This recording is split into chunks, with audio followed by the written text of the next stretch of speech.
రూపాయలు అప్పులైనాయి. నేను సూపర్ 6 ఇస్తా అన్నాను. ఒకే మాట చెప్తున్నా, ఎన్ని కష్టాలున్నా మళ్ళీ రాష్ట్రాన్ని బాగు చేసే బాధ్యత మాదని ఆ రోజే చెప్పాం. ఇచ్చిన మాట నిలబెట్టుకుంటామని చాలా స్పష్టంగా చెప్పాం. దాన్ని ముందుకు తీసుకుపోతున్నాం. ఈరోజు నేను వచ్చింది ఇక్కడికి డ్రగ్స్ కానీ గంజాయి కానీ పండించే వ్యక్తులు కానీ అమ్మే వ్యక్తులు కానీ ఈ డ్రగ్స్కు అలవాటు పడిపోయి దీన్ని సేవించే వ్యక్తులు కానీ వాళ్ళందరికీ విజ్ఞప్తి చేస్తున్నా.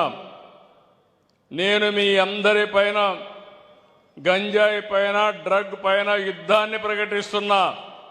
ఎవరైనా అడ్డం వస్తే తొక్కుకుంటా పోవడం తప్ప ఎవరిని వదిలిపెట్టను. ఈ విషయంలో మనందరం గుర్తుపెట్టుకోవాల్సిన అవసరం ఉంది.